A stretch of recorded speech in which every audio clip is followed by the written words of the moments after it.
let's talk about Kentucky. Why are we talking about Kentucky right now? And why do I have a sneaky suspicion that Kentucky is going to be better than what we expect? Well, listen, you're entering a very, very interesting year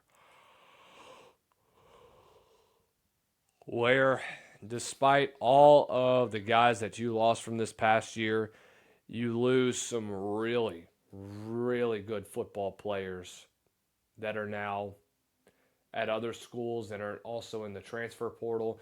You lose a guy in Cutter Boley that had a lot of potential, that showed out in big time games, had some pretty good games this past year um, against guys like, or against teams like Kentucky, or not Kentucky, like teams like Tennessee, where you saw bits and pieces where he would have some really good moments. You lose a guy like Dante Dowdle, who showed out in big time games, was averaged over 5 yards a carry last year, splitting carries with him and Seth McGowan. Jamarian Wilcox was another guy that was a guy that got some playing time in 2024. Dealt with his situation with being accused of sexual assault. Ended up getting charged with that, of course. So now he is at Marshall. And now Kentucky enters 2026 with a whole new roster. So what did you go out and get? You actually got some really, really good guys. And some guys that I think are going to be better than what we expect. So from an offensive standpoint, I think that this team is better from an offensive standpoint than what we remember. They got some guys.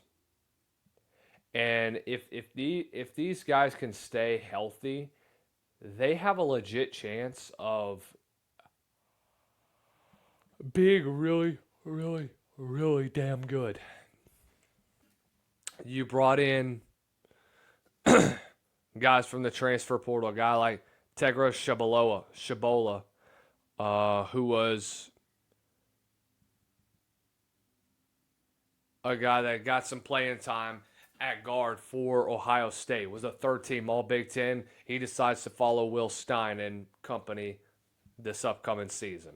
You brought in Lance Hurd, who has shown promise but does struggle in pass protection at times. He's going to be your left tackle there. Hurd is a very, very, very promising guy. I've been waiting for him to have somewhat of a breakout year.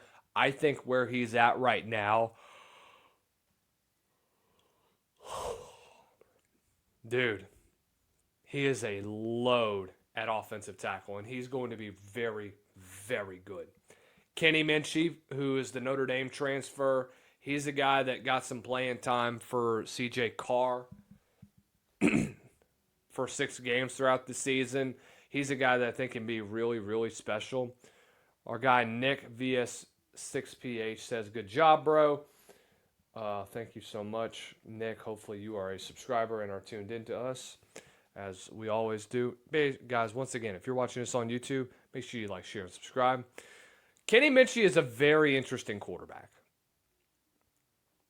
Former 4-star recruit, initially committed to play at Pitt, ended up going to decommit and commit to Notre Dame.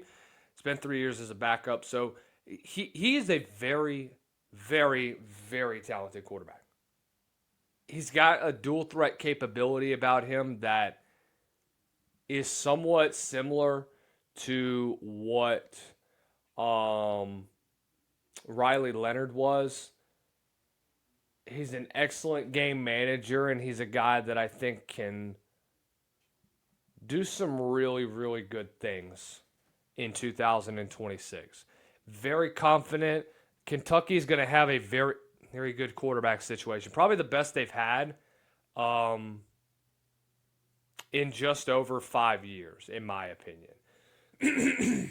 because Kenny Minchie is probably a better passing quarterback than Will Levis.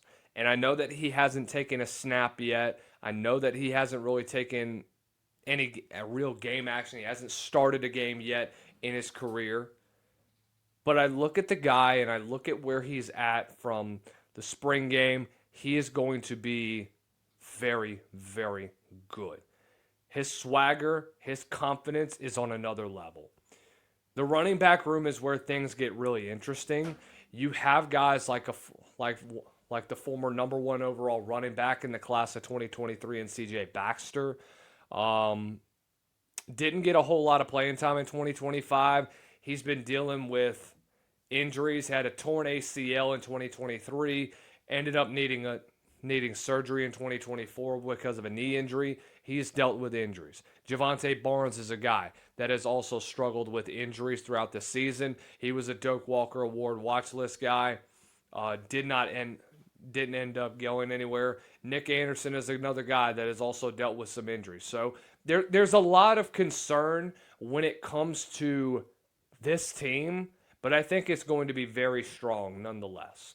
I think that the number one, the 1 and 2 guy is, if they're fully healthy, they can be two very good running backs. I think they can be better than what Dante Dowdell and Seth McGowan gave you last year if you were Kentucky. The talent is there, but can you stay healthy? That has to be the most important thing that you have to understand from here on out.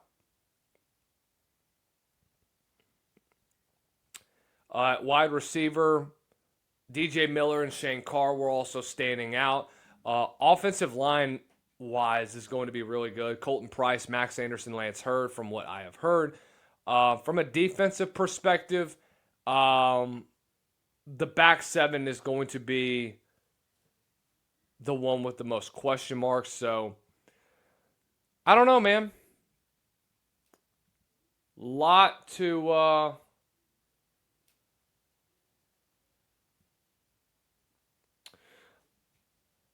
there just seems to be a lot that people are concerned about and people that really, really like when it comes to Kentucky.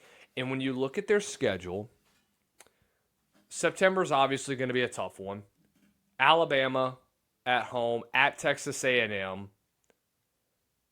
You get the 2 and 2 there. You have to go to Willie B and play. You get LSU at home. You go to Oklahoma.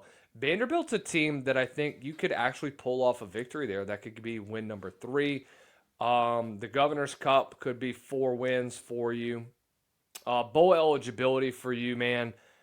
You got to be able to pull off some upsets. You got to be able to handle Florida. I think that could be a toss-up game. Louisville, of course, is always, you want to get revenge after that 41-0 beatdown that you had. First time you've actually been shut out by Louisville since 2004. So, embarrassing. You've been embarrassed by Louisville the last 2 games that you've played them. So, it's a chance for you to kind of get back into the rhythm that you were in not too long ago. But, again, when it comes to Kentucky, this is a team that I don't know what it is. Every other year, they just tend to break out. And I feel like this year is going to be different with them, with Will Stein in his first year. 5 wins is not out of the question. I think this team can be very good. I think this team can be better than what we expect. But when I look at their floor, their ceiling, and their median, and what I expect for them to be, Youngstown State, I'm going to consider that a win. I think you enter the month of October at least 2 and 2. I don't see you dropping to South Alabama and dropping to Youngstown State. At South Carolina, I think that's an L for you. I think you're going to start off 0-5 in conference play. But then you get Vanderbilt at home. It's a young Vanderbilt team. You don't know what Jerry Curtis is going to look like. I think the experience level that Kentucky has in these, and look, they had some pretty tight one-possession games this past year. Even with a bad roster, they were close to stealing a few games here and there. Kentucky would, or not Kentucky. Texas was a very close one. You had to go to overtime with them.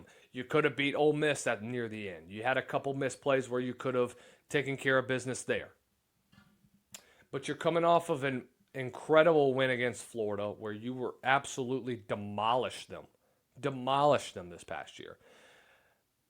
But you will be, I believe, 2-5 by the time we get to the Vanderbilt game. Maybe you still a win in Willie B. That could get you to 3-4. You could be 4-4 at Vanderbilt. Going to Tennessee, I just don't see you winning there. Right now, I would expect 3-6, 4-6 going to Florida. I think you pull out a win there. Going to Missouri, that's a bad team. That's a mediocre team this year, but this is still Missouri. I think 4-7, and then Louisville in the Governor's Cup. I think the median for me is probably 4-8. I think I would expect them at least probably 5-7. The ceiling is a 7-win season. I think that you can pull off upsets in the month of November. I think you can go 3-1 in November. I think you can get that Vanderbilt win for you to get yourself to 3 SEC wins. I don't know about LSU. I just don't see a scenario where you're going to be able to win that one. But look, from October 24th to November 28th, if you can go 4-1 during that stretch, Kentucky can be bowl eligible. I think you could pull off an upset against South Carolina. Maybe. We'll see what happens from here on out. But again, this is a very young Kentucky team. This is a team that I think with time, and if the fans are bought in sooner than expected, this is a Kentucky team that we will be seeing be a bowl contender and be a regular player in a bowl game over the next 2 to 3 years with Will Stein as their head coach. I like Will Stein, and I think he's got a very long future ahead of him in Big Blue Nation. But look, this is still a team that is very mediocre and a team that has to get their stuff together. They have to improve from top to bottom. They don't have a choice because this was a bad team this past year.